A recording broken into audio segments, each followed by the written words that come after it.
Anthill revolutionary.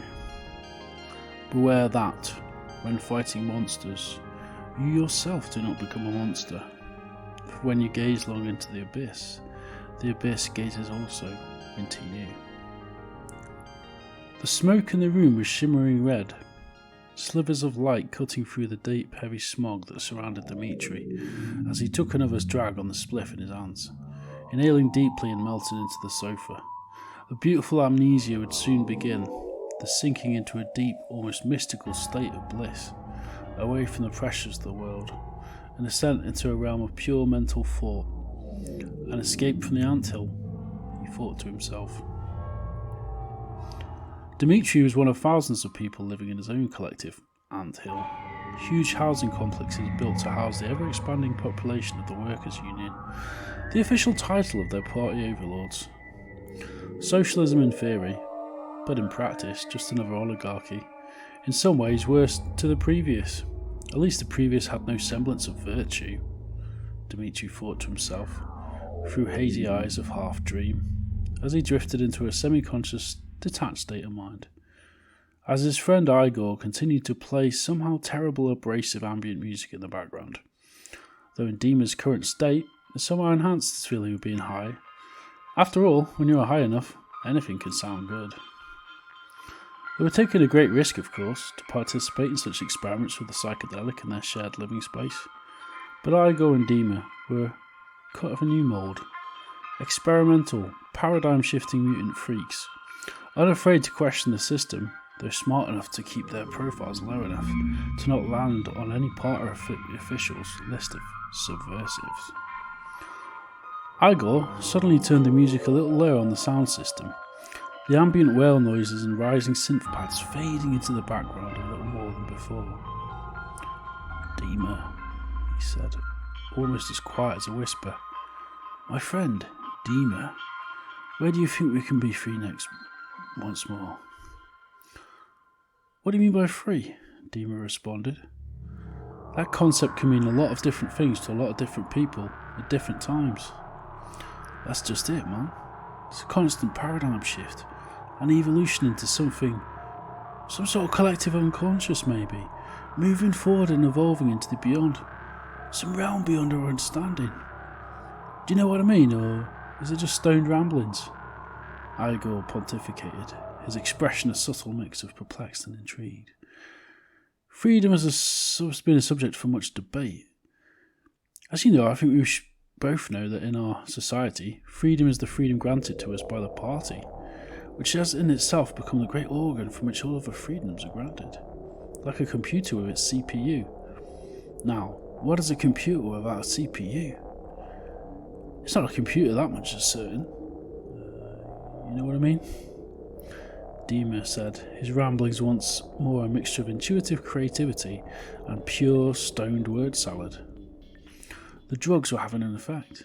But this is exactly what they wanted to go, where they wanted to go, to explore those mental realms often deemed as out of line with the official socialist doctrines they were well versed in. They were both socialists of some sort.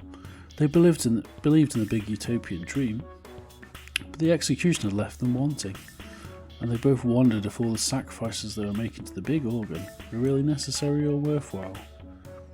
They were alienated and eager for new ideas.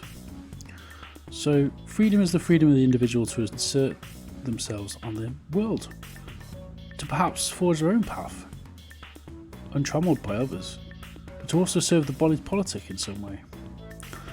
I think of some great man, some socialist Übermensch, who forges forward with his passions and serves the people. First and foremost, he builds himself so that he may build the new man, and thus the new society. And perhaps we could be such men, responded Igor, his eyes lighting up with some sort of philosophical zeal, or perhaps from the fresh drag he had taken on the man of spliff before him. The new man must take on all the sufferings that the socialist project requires. That flag is red for a reason, after all. The new man bleeds and fights for his vision of the world of equal labour power, equal opportunity, to free man from the chains of wage slavery, and to utilise the engineering and technological powers to leverage industry in the service of man's emancipation. Fantastic. Let's write some of this down or maybe record it, comrade. I like what we're saying here. The idealism and ideas are flowing. This, he inhaled another puff of weed, is helping clear the cobwebs in the mind. Every worker should be able to access this stuff. I wonder why the party denies us this shit, he chuckled. We'd have developed full communism a decade or more ago if we'd all had access to the sweet, sweet nectar for the mind, he laughed. Let us develop our own manifesto, comrade, our own vision, fresh from the eyes of the party bureaucrats, on how we may develop a new path for forging fully automated luxury communism, with freedoms for the individual, liberty for the body, food for the soul. Igor smiled enthusiastically at the idea, and they committed thoughts to paper, talking intensely for the rest of the night, until early morning on their ideas for the new world and a fresh perspective. And with that, the Anthill Manifesto was born. A document cloaked in secrecy, a quiet call for resistance born from within the anthills of discontent that lay under the surface of the perfectly quiet ordered vision of society. Under the skin there was an itch developing, and Igor and Dima, in their stoned idealism, believed they had found the way to scratch that itch, and then they both fell into a deep but not so peaceful slumber of vision. Dima felt himself drift into his deep unconscious, ideas popping like fireworks in his mind before it all began to fade into darkness, the cloak of the world before the emergence of rest. And then his inner eye opened. Before him was the desolate, barren landscape with sweeping shrill winds and dead trees, empty of leaves. Dima looked down and saw his hands covered in bruises and sores, a shocking sight that shook him to the core. In the distance was a figure cloaked in black, its robes extending down like tendrils on some sort of strange aquatic creature, jet black. In his dream state, he felt at once compelled to approach this bizarre apparition, and a fearful apprehension of it, but he had a gut instinct that he must approach the figure. He approached the grim figure slowly, stomping through the dry mud beneath his feet in his dreamscape, before stopping a few meters from its large shadow. The figure remained still, motionless in the wind, as Dima stared deeply at it, contemplating it. It looked like some sort of death apparition, like the grim of old mythology. Suddenly, the figure began to move, and Dima moved back with a shock, as if a force was pushing him. And then the figure lifted its dark hood and revealed its face. Dima stood, silent in fear and unease, as the grim revealed its true face.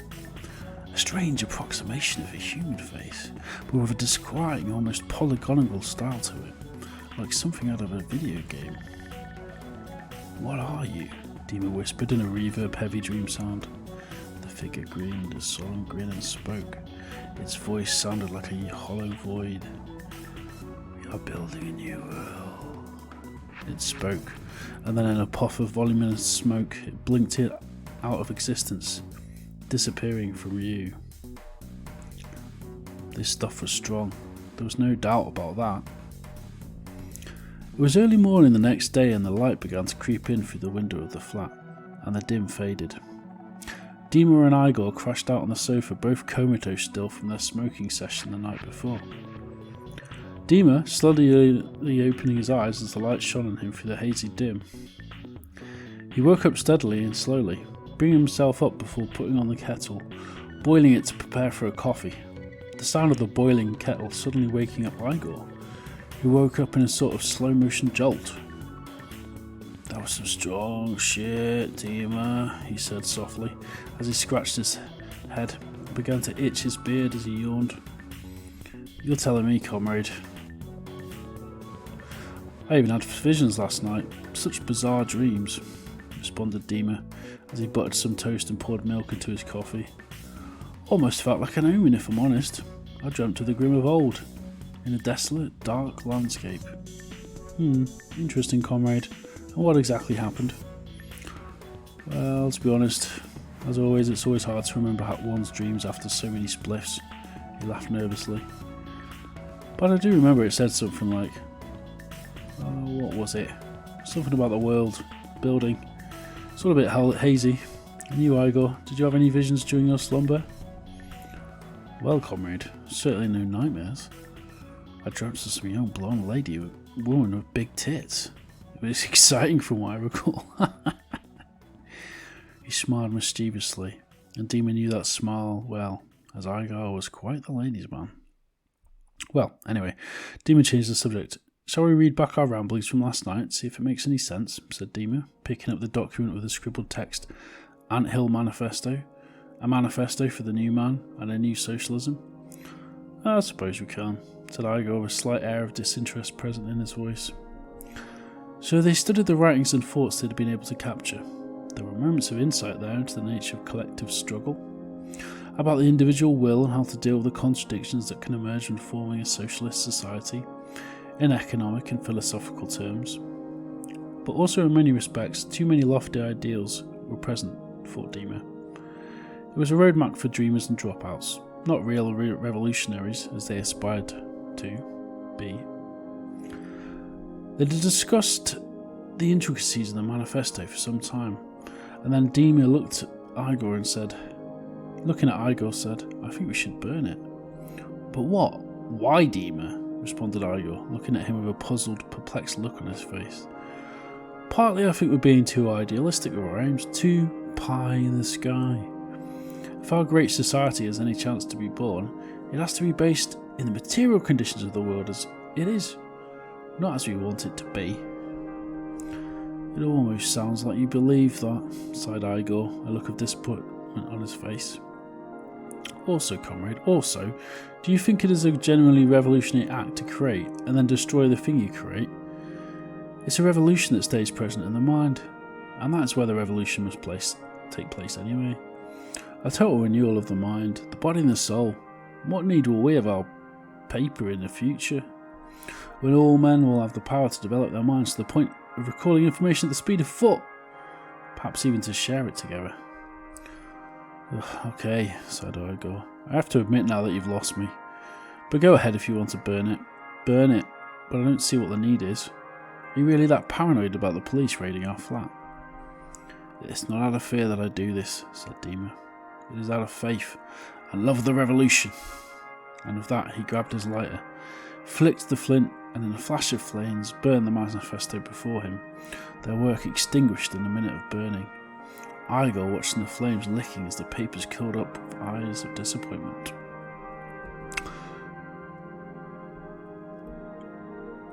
So it is done. We hold this night in mind, said Dima. It wasn't for nothing, Igor. We have built a new world in our minds. It's all in the mind after all, imprinted like a tattoo on the skin, forever marked. That's the one place the party cannot yet infiltrate. Our minds. Igor nodded and slowly fell back to sleep on the sofa, listening to some soft lullaby ambient music on his earphones. Dima stared out the window and smoked a cigarette, and in their minds the revolution waited and awaited, like a seed to be planted, a tree never to bloom.